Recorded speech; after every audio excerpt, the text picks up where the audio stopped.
Rebulto ni Mama Mary at isang bahay, hindi nasunog sa malawakang wildfire sa Los Angeles, California. A perfectly intact virgin statue. But God saved my in the middle of two burnt down blocks. There's one house standing, and that's mine. Pero bago ang lahat, kung ikaw ay bago sa aking channel, huwag kalimutan na mag-subscribe at i-click ang notification bell for more trending news. Sumiklab ang malawakang sunog na tinawag na pinakamapangwasak na natural disaster sa kasaysayan ng US, na tumupok sa libo-libong kabahayan, malaking bahagi ng Los Angeles, California. Ang pagliyab ng mga sunog na sumiklab noong Martes ng gabi, malapit sa paanan sa northeast ng LA, ay mabilis na kumalat sa mga bahay ng lahat ng mga tao, mapamahirap, mayaman, mga hayop at ultimo mga bahay ng international artists. May di bababa sa 24 katao na ang nasawi sa wildfires, ayon sa opisina ng medical examiner ng Los Angeles County. May 16 na katao pa ang pinaniniwalaan na missing. Sa ngayon ay walang konkretong sagot ang mga kapulisan o otoridad sa kung saan nagsimula ang sunog. Pero mainit na usapan ngayon sa social media na ang mala-apokaliptong sunog na ito ay isang parusa para sa tinaguriang Godless Town at dahil sa pagmamok ng mga celebrities sa Diyos. Dahil isa itong malaking coincidence na isang araw bago mangyari ang napakalaking sunog na ito sa United States, ay animoy ginagawa nilang katatawanan ang buong Katoliko kabilang na ang Santo Papa.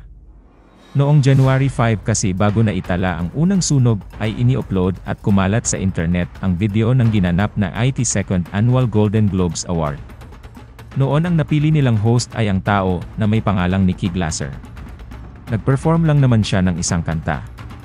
Isang kanta na pinamagatang popular na kinuputya ang Santo Papa. Sa kanta ay makikita at maririnig natin ang tila pambabastos niya sa Santo Papa at sa buong Katoliko. You will be popular. You're gonna be popular. I'll teach you some Catholic prayers. Oh, sorry, what? Wait, this sucks? Pinagtawanan din nila na walang umanong may nag-shout kay God.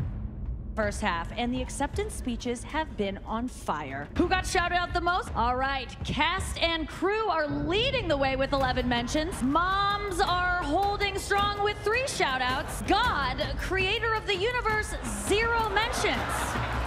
And Mario Lopez, host of Access Hollywood, 1. No surprise in this godless town. At pagkatapos nga nito ay nagsimulang sumiklab ang apoy sa halinhinang tinatawag na Godless Town o The Sin City ng Estados Unidos. Pero sa gitna ng malawakang sunog sa tinatawag na Godless Town, ay mayroong bahay ang himalang nakasurvive at hindi man lang naapektuhan ng mala-impyernong sunog. Emosyonal ang isa sa mga survivor ng Los Angeles wildfire dahil sa tila himalang nangyari sa kanyang bahay.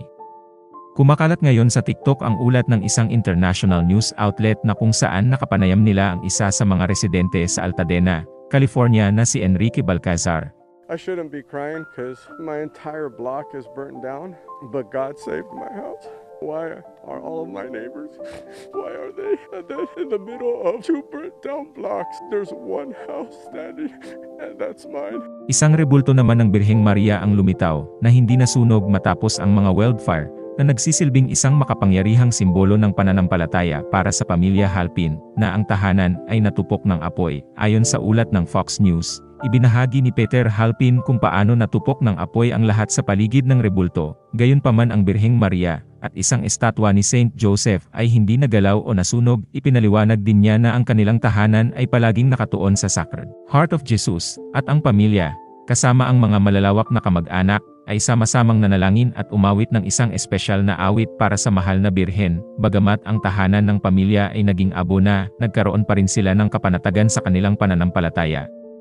Inamin ni Halpin na sila ay lumabag sa batas, sa pamamagitan ng pagbisita sa kanilang tahanan noong nakaraang linggo, ngunit sa sandaling iyon, nakatagpo sila ng ginhawa at lakas sa panalangin.